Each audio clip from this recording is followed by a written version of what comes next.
เริ่มต้นก็เรียงหัวใช้เท้าที่ด้านล่างเรียงให้เต็ม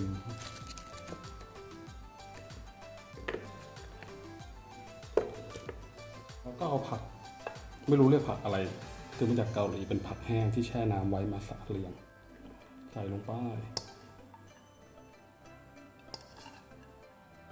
หอมดีจังกลิ่น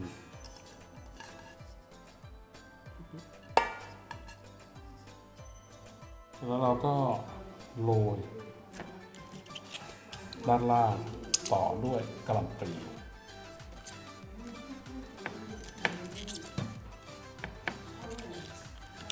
แล้วเราก็ใส่ต้นหอมญี่ปุ่น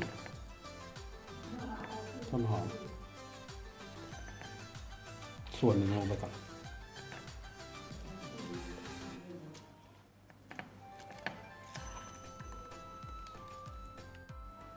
แล้วเราก็ใส่ผงดาชินะครับ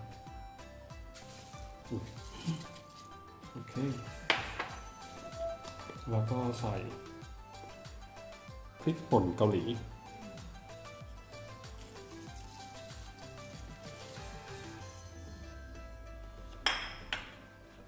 แล้วก็กระเทียมบด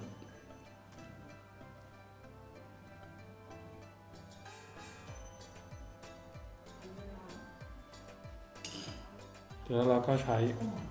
โกชูจัง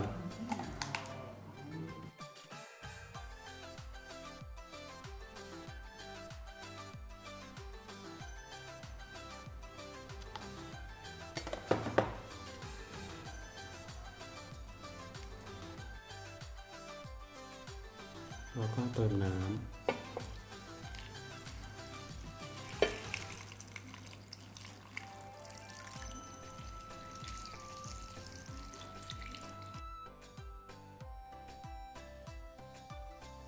แล้วก็ใส่กิมจิน่าจะประมาณแล้วแต่ชอบนะ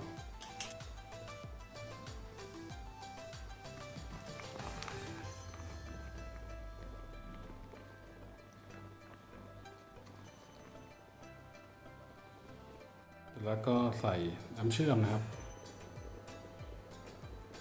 ประมาณ2 ช้อนโต๊ะ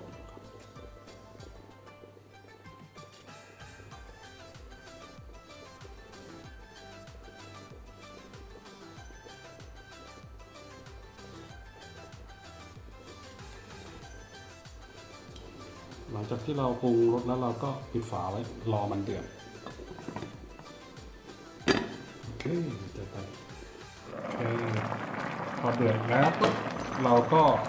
ใส่ปลาซาบะนะครับ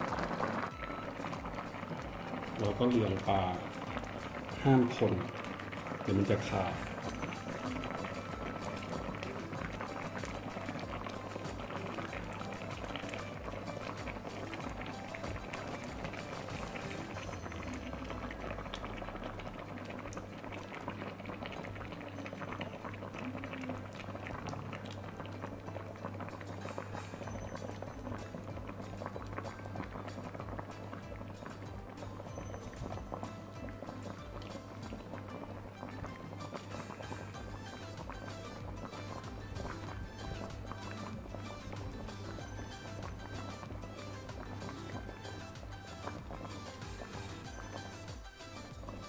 แล้วเราก็ปิดฝาต้มอีก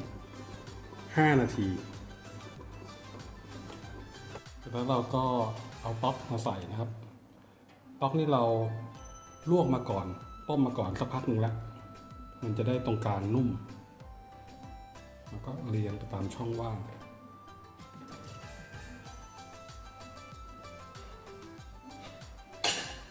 แล้วเราก็โรยต้นหอมญี่ปุ่น